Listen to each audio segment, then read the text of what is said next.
몇 주 동안 나오미의 가족의 그 믿음의 삶을 묵상하면서 은혜도 받고 또 영적 의미도 찾고 또 하나님의 음성을 들을 수 있도록 그런 기회를 우리가 가졌으면 좋겠습니다. 이들의 삶을 쭉 보면 그들의 잘못된 선택, 그리고 잘못된 선택에 대한 불행, 그 후에 고난, 그리고 마지막에는 또 회복으로 이어지는 이 한 가정의 믿음의 가정이 쭉 이어나가는 이 드라마를 이 성경에서 보여주고 있는데 얼마나 흥미있고 또 우리가 새겨야 될 내용들이 많기 때문에 오늘은 첫 번째 주제를 고난을 거부하는 나오미라는 주제를 가지고 첫 번째 강의하도록 하겠습니다. 고난을 거부하는 삶에 대하여 오늘 한번 말씀드려 볼 테니까 한번 귀담아 들어보시길 바랍니다. 사람들은 전부 다 너나 나나 알 것 없이 목사인 저부터 성도라면 또 인간이라면 다 평안을, 행복을, 평탄한 삶을 좋아하지 고난을 반기고 고난을 기다리고 고난을 사모하는 사람은 단 한 사람도 없을 것입니다. 오늘 이 사사시대 때 일어났던 일인데요, 베들레헴에 하나님의 사람들이 전부 다 모여서 하나님을 예배하고 찬양하고 기도하고 하나님의 일을 하고 섬기면서 살아가는데 거기에 엄청난 기근이 닥칩니다. 1절 보실까요? 사사들이 치대하는 때에 그 땅에 흉년이 드니라 그랬죠. 이거는 개인적인 그 고난이 아니라 그 땅 전체가 흉년을 맞이했다는 겁니다. 다시 말해서 우리가 코로나로 인하여서 전 세계가 고난을 당한 것처럼 이 베들레헴 땅 전체가 한 개인이 아닌 모든 사람이라면 다 이 흉년을 맞이해서 고통을 맞이하게 됐다는 겁니다. 그런데 이 나오미 가족만 이 고난을 영적으로 받아들이지 않습니다. 믿음으로 받아들이지 않습니다. 그래서 가족들을 모아놓고 이 땅의 기근이 굉장히 오래 갈 것인데 우리가 앞으로 어떤 삶을 살았으면 좋겠느냐라는 회의를 남편과 아내와 두 자식이 함께 회의를 했겠죠. 어떻게 상의를 안 했겠습니까? 그때 이들은 결정을 내립니다. 지도자가 이름 먼저 결정을 내렸습니다. 우리가 이 기근을 피해서 모압 땅으로 좀 이사 가자. 이사를 가서 거기는 기근이 없으니까 그쪽 가서 조금 편안하게 살고 지내다가 이 땅에 기근이 그치면 우리가 다시 이쪽으로 오자라는 그런 회의를, 가족 회의를 하게 됐는데 모든 사람이 찬성을 했습니다. 하나도 반대하지 않았습니다. 그게 참 좋은 생각 같다고 고난을 믿음으로 영적으로 받아들이지 않았습니다. 그래서 그들은 베들레헴 땅에서 하나님을 섬기는 공동체를 떠나고 하나님을 섬기는 것을 조금 보류하고 육신의 편안함을 위해서 온 가족이 모압 땅으로 이주하게 되는데 그들의 잘못된 선택이 그들에게 더 큰 불행을 가져옴을 우리는 계속적으로 알 수가 있습니다. 불행은 여기서부터 시작됩니다. 불행은 하나님 곁을 떠나고 믿음의 자리를 떠날 때부터 그때부터 인간은 고난은 더 큰 고난으로 이어지게 되는 것입니다. 우리는 저부터 여러분까지 어찌 눈만 뜨면 행복하고 춤추고 편안하고 걱정거리가 없는 사람이 누가 있겠습니까?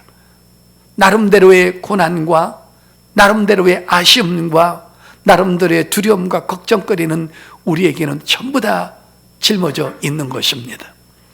그런데 어느 날 어떤 큰 고난이 왔을 때 우리 믿음의 사람은 이 고난을 어떻게 대처해야 되는 것일까? 그 다음에 아주 중요한 것은 뭐냐면 이 고난의 성격은 어떤 것일까? 또한 이 고난의 출처는 어디서부터 오는 것일까라는 이 아주 다양한 각도로 이 고난을 한번 생각해 보아야 됩니다. 하나님을 없는 사람들은 마구잡이로 살아가면 되지만 우리 하나님을 섬기는 사람은 고난까지도 한번 심사숙고를 해야 됩니다. 이 고난은 죄를 통해서 오는 고난인가?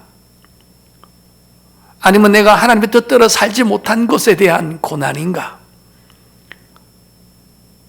아니면 내가 하나님 마음을 아프게 했던 것에서 오는 그 출처의 고난이 있는 것일까? 아니면 그런 거와 상관없이 하나님께서 우리에게 어떠한 고난을 주시는 것일까? 그 출처가 하나님인가? 이런 것들을 한번 세밀하게 생각해 볼 필요가 우리 예수 믿는 사람한테 있는 것입니다. 제가 오늘 여러분에게 말씀드리고자 하는 내용은 아무리 성령 충만하고 아무리 신앙생활을 잘하고 아무리 하나님 앞에 죄짓지 않고 어떤 완벽한 삶을 산다 할지라도 하나님의 뜻대로 산다 할지라도 고난은 우리에게 올 수 있다는 것을 여러분에게 지금 알려드리는 것입니다. 내가 성령 충만하고 주의 뜻대로 살았다고 해서 내게는 고난이 상관없다라는 생각을 우리는 절대로 버려야 되는 것입니다. 자, 예를 들어 한번 보겠습니다. 하나님께서 갈대 우르에 사는 아브라함에게 그때 하나님께서 직접적으로 나타나셔서 말씀을 하실 때가 아브라함 나이가 75세였습니다. 아브라함아, 내가 너와 함께 일을 하고 싶고 내가 너를 통해서 하나님의 일을 나타내고 싶고 너를 통해서 영광을 받고 싶은데 너는 그렇게 하려면 내가 먼저 하는 지시를 따라야겠는데 너는 이 본토 친척 애비 집을 떠나서 내가 지시할 가나안 땅으로 가야 되겠다라는 말씀을 하나님께서 아브라함에게 말씀하십니다. 그때 아브라함은 그 음성을 받아들이고 결론은 이런 결정을 내립니다. 창세기 12장 보겠습니다. 창세기 12장 1절입니다. 찾으셨으면 아멘. 여호와께서 아브라함에게 이르시되 너는 너의 고향과 친척과 아버지 집을 떠나 내가 내게 보여줄 땅으로 가라.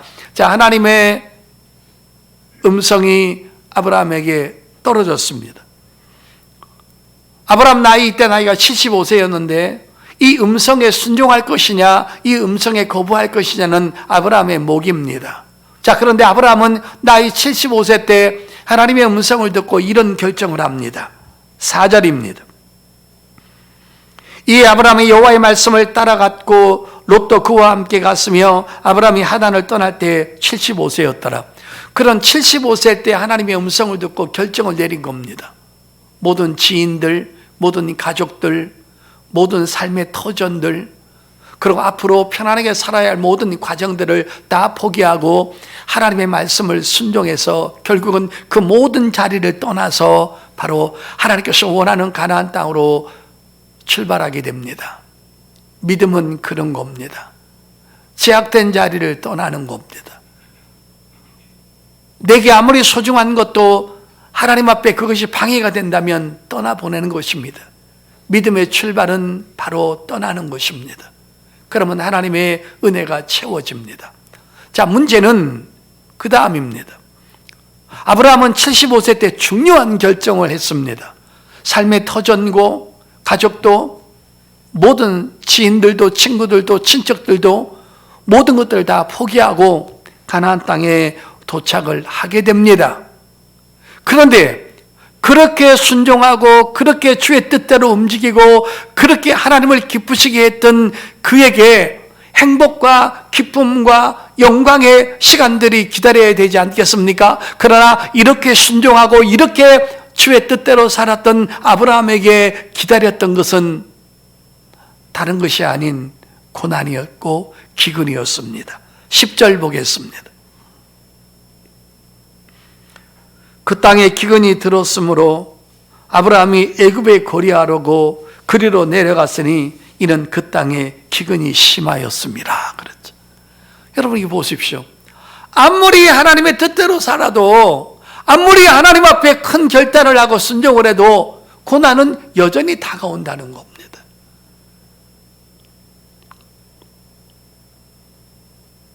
내가 하나님 앞에 몸으로 헌신하고 직분 감당하고 헌금 드리고 예배 드리고 충실하게 살았으면 내 길은 앞으로 평탄하고 아무도 아무런 어려움이 없을 거라는 생각을 여러분 접으셔야 합니다.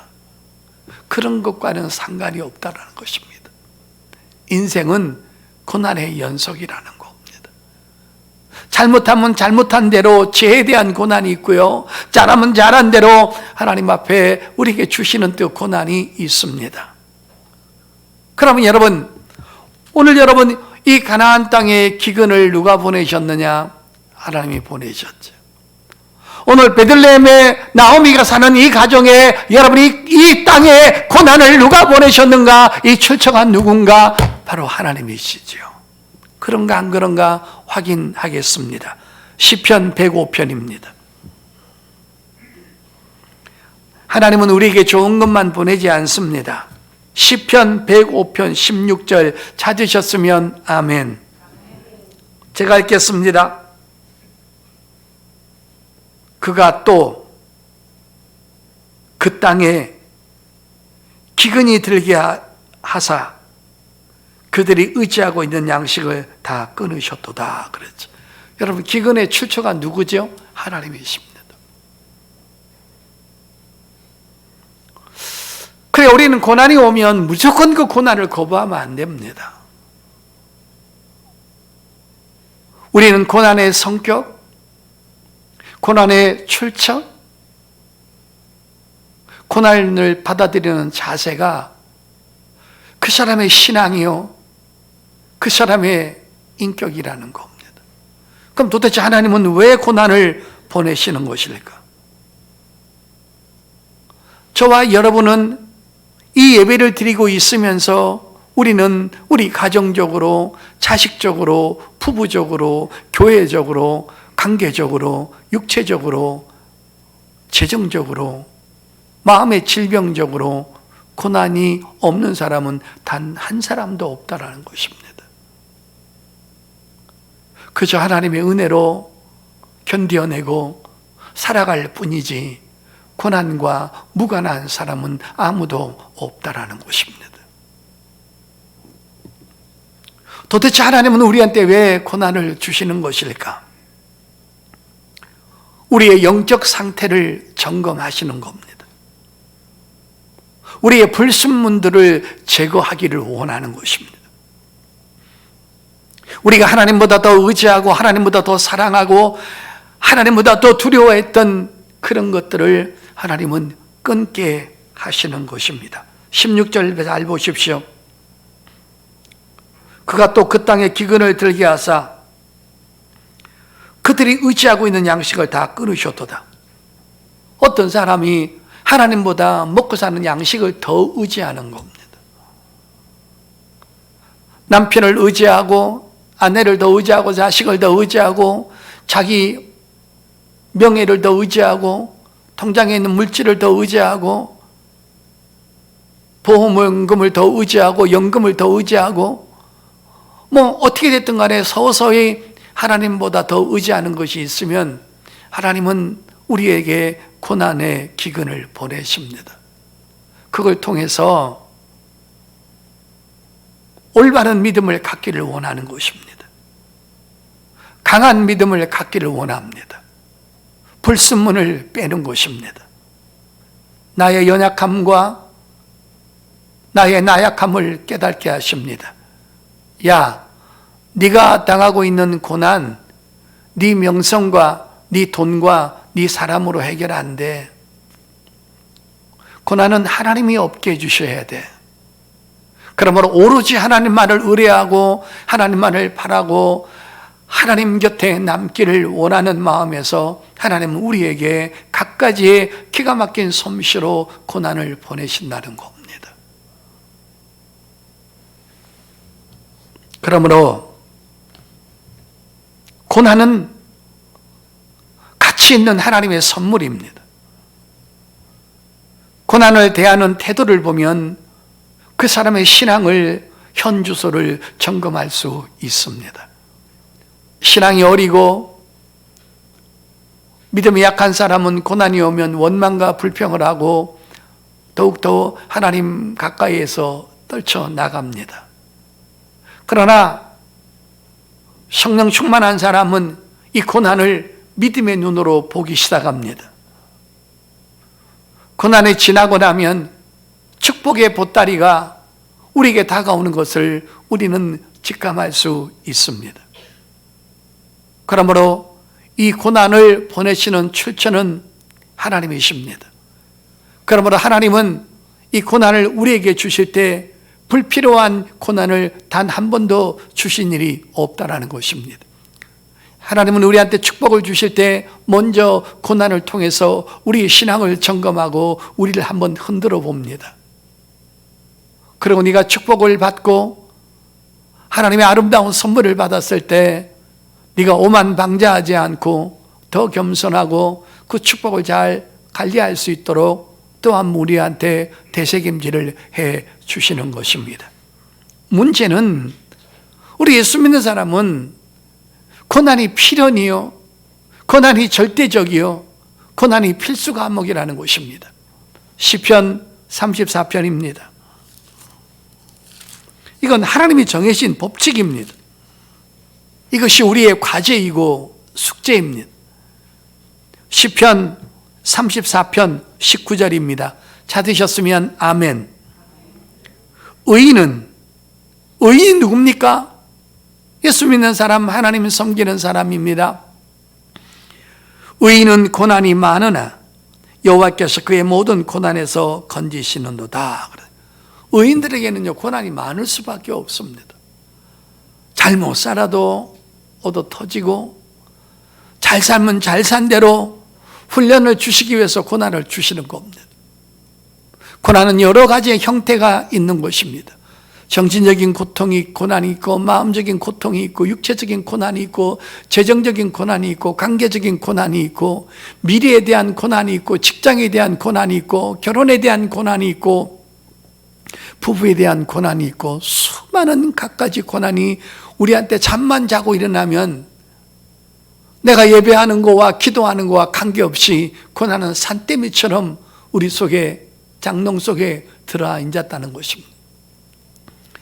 집에 가면 그 고난의 보따리가 하나하나 지금 우리한테 들어오기 때문에 우리는 어떨 때는 정말 숨을 쉴 수 없을 만큼 그런 고통에 있을 수가 있다는 것입니다. 여러분, 그 대표적인 사람이 사도 바울 아닙니까?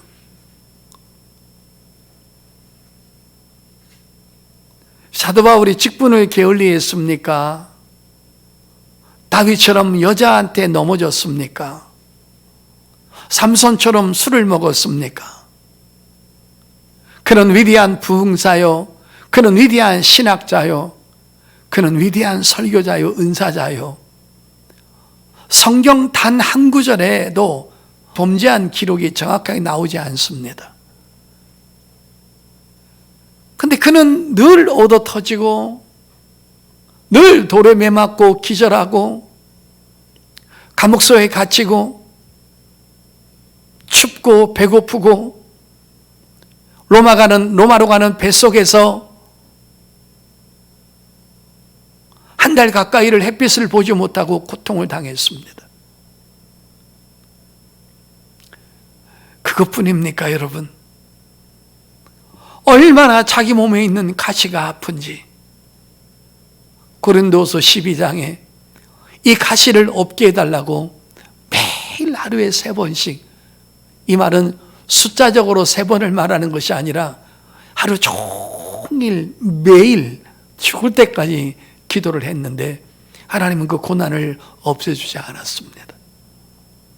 이렇게 의인은 고난이 많습니다. 문제는 바울은 고난 때문에 망하지 않았다는 겁니다. 바울은 고난 때문에 더 큰 능력을 덧입어서 엄청난 일들을 감당했다는 사실을 우리는 알 수가 있습니다. 하나님은 우리에게 고난을 주실 때 죽으라고 주시는 법이 없습니다. 망하라고 주시는 법이 없습니다. 너 철저하게 네 인생이 파괴되라고 주시는 적이 없다라는 것입니다.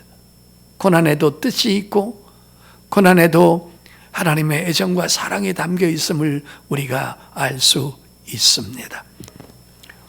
나오미는 그 가정은 이 고난을 이성적으로만 생각했습니다.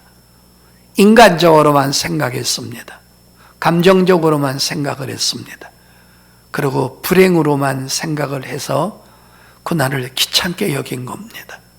그래서 고난을 피해가도록 결정하고 모압 땅으로 이사갔고, 그 고난 속에서 하나님이 들려오는 그 음성을 듣지 못했습니다. 믿음의 눈으로 보지 못했습니다. 영적인 마음으로 받아들이지 못했습니다. 그래서 그것들을 거부하게 된 것입니다. 그래서 이 고난을 핑계로 그들은 모압 땅으로 이주하게 됐는데, 결국은 영적인 의미로 우리에게 주는 고난 때문에 하나님을 섬기는 자리를 떠나는 것을 영적으로 보여주고 있는 것입니다. 그런데 고난을 거부하고 고난을 하나님의 뜻으로 받아들이지 못하고 고난을 피해서 모압 땅으로 갔는데, 그 다음에 문제가 더 불행해졌다는 겁니다. 거기서 10년 정도 살았는데 제일 먼저 남편이 죽습니다. 성도 여러분, 제가 이 룻기서를 연구하면서 참 많은 것들을 하나님의 음성을 듣게 되는데, 우리가 이 깨달는 것도 하나님의 은혜거든요. 은혜가 떠나버리면 깨달음이 없어지고 영분별이 없어져 버립니다. 여러분 보십시오. 남편이 죽었으면 이때 나오미는 깨달아야 됩니다. 이 깨달는 게 축복입니다. 우리 삶에 뭐가 문제가 발생하면 깨달아야 됩니다.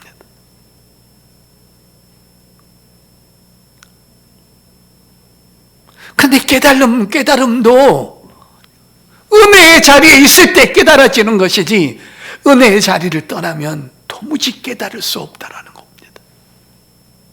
그러니까 우리 신앙생활은 우리가 절대 우리 힘으로 안 된다는 겁니다. 남편 죽었으면 깨달았어야죠.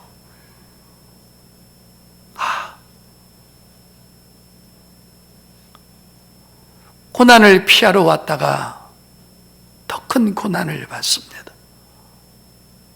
그런데 이 나오미의 불행은 여기서 끝나지 않습니다.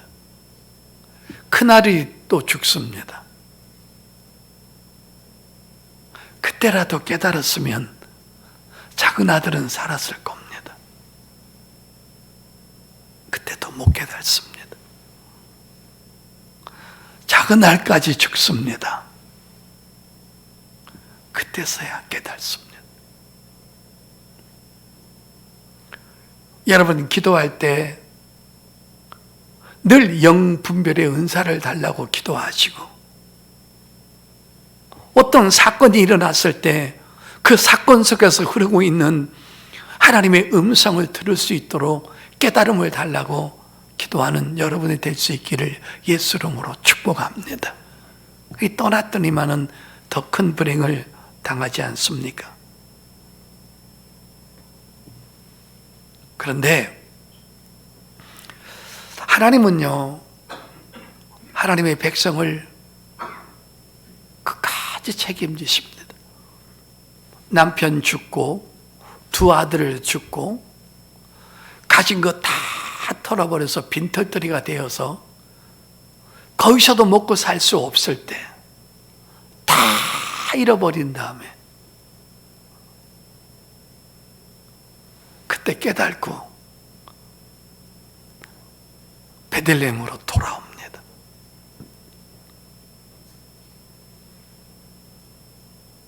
그런데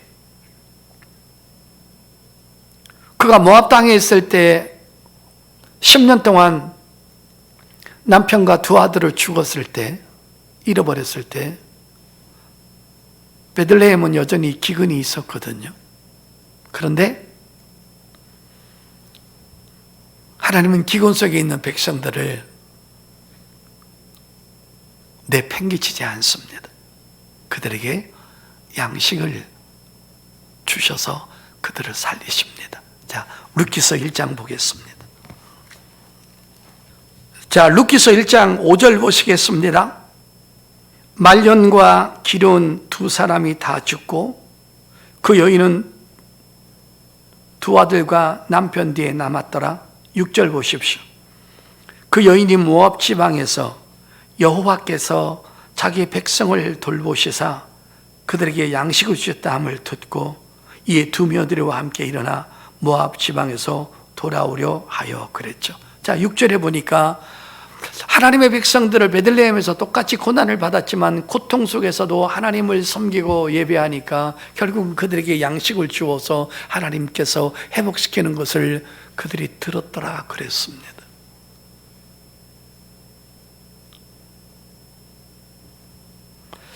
베들레헴 사람들은 식량 때문에 먹고 사는 것 때문에 엄청난 고통을 당했지만 식량은 없어졌는데 가족은 없어지지 않았습니다. 근데 나오미는 고난을 피해서 도망갔는데 나중에는 식량도 다 떨어지고 가족을 하나만 잃어도 상처가 나고 아플 텐데요. 귀중한 생태 같은 두 아들까지 다 잃어버렸습니다. 이 차이가 뭡니까, 여러분? 베들레헴 사람들은 식량 때문에 고난을 당했지만 그래도 그 자리에서 하나님을 섬기고 예배하고 믿음의 자리를 떠나지 않으니까 가족은 잃어버리지 않고 그래도 그 어려운 가운데서도 늘 하나님의 은혜가 있었기에 살 수 있었다는 겁니다. 그러나 이쪽은 하나님의 은혜도 없어져 버리고 돈도 없어져 버리고 남편도 없어져 버리고 재산도 없어져 버리고 생태 같은 두 아들까지 없어져 버렸습니다. 몽땅 잃는 겁니다. 무엇을 말해줍니까? 하나님의 사람이 은혜의 자리를 떠나면 어떤 것 하나 남기지 않고 몽땅 잃어버립니다. 그러나 하나님의 자리에 있으면서 고난이 있으면 그 고난 하나 때문에 고통을 당하지만 다른 것은 잃어버리지 않습니다.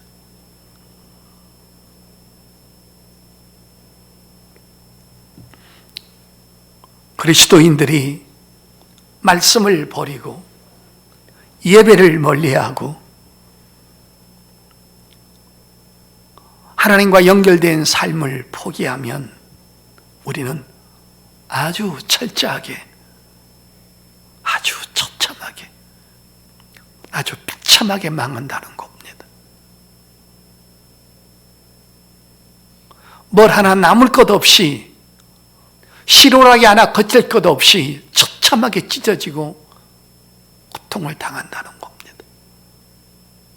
그러나 어떤 어려움과 고난 가운데서도 여전히 예배하고 필사적으로 주님을 섬기고 주님 곁에 붙어 있으면 하나님은 하나는 고난을 주시지만 두 개, 세 개를 가지고 그 고난을 이기도록 축복하신다는 겁니다. 할렐루야. 고난을 거부하는 나오미, 다음 주는 무엇을 거부하는 나오미가 있을까요? 기대되지 않습니까?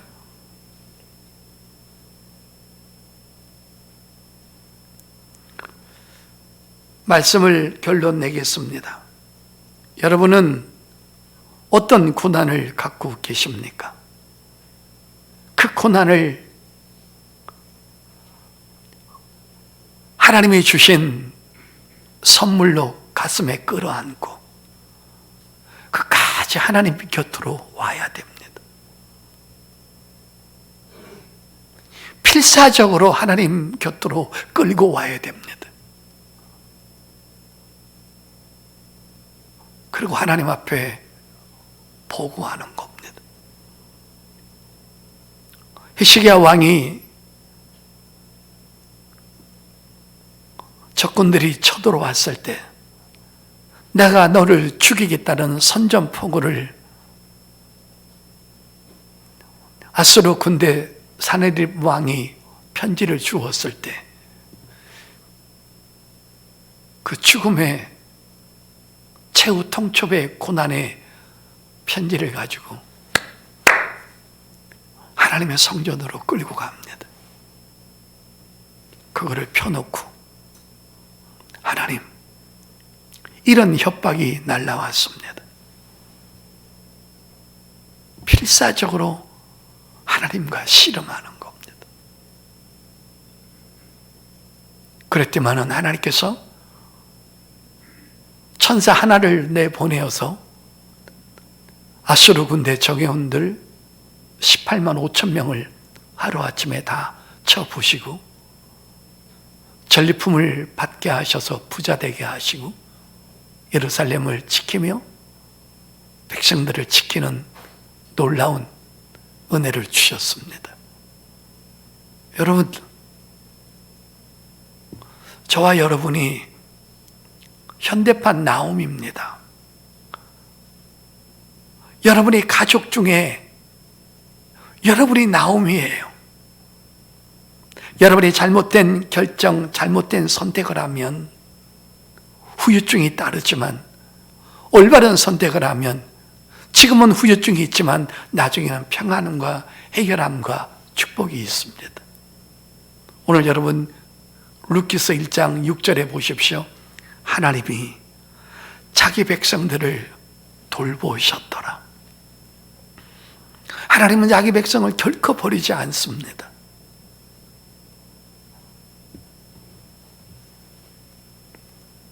고난을 하나님께로 필사적으로 끌고 오십시오. 그리고 하나님 앞에 펼쳐놓고 하나님, 내가 이 문제 때문에 너무 아파요. 이 문제 때문에 내가 잠을 못 자겠어요. 이 문제 때문에 내 마음에 평안이 없어요. 이 문제 때문에 앞이 두려워요. 이 고난 때문에 내가 즐겁지 않아요. 주님 앞에 고난의 보따리를 풀어놓고 믿음으로, 예배로, 기도로, 헌신으로 매달리는 겁니다. 고난이 있으면서도 여전히 나는 믿음의 자리를 지키는 겁니다. 그러면 하나님의 은혜가, 하나님의 축복이, 하나님의 치유가, 하나님의 기쁨이 우리에게 반드시 오게 될 줄 믿습니다. 죽음이 없는 부활이 없습니다. 기도가 없는 응답이 없습니다. 순종이 없는 열매가 없습니다. 고난 뒤에는 반드시 축복이 기다리고 있습니다. 여러분, 나오미처럼 고난을 귀찮게, 하찮게 고난을 피하기 위해서 하나님과 예배와 기도와 헌신의 자리에서 멀어지지 마십시오. 이거는 더 큰 불행을 초래하는 겁니다. 고난의 출처는 하나님이십니다. 다 마귀가 주는 것만은 아닙니다. 그 고난 뒤에는 축복의 보따리가 담겨져 있고 은혜의 보따리가 담겨져 있고 생명과 기쁨의 보따리가 잔뜩 담겨져 있습니다. 고난을 하나님과 함께 이겨나가시고 은혜로 이겨나가시고 성령님의 도우심으로 승리하는 저와 여러분 될 수 있기를 예수 이름으로 축복합니다.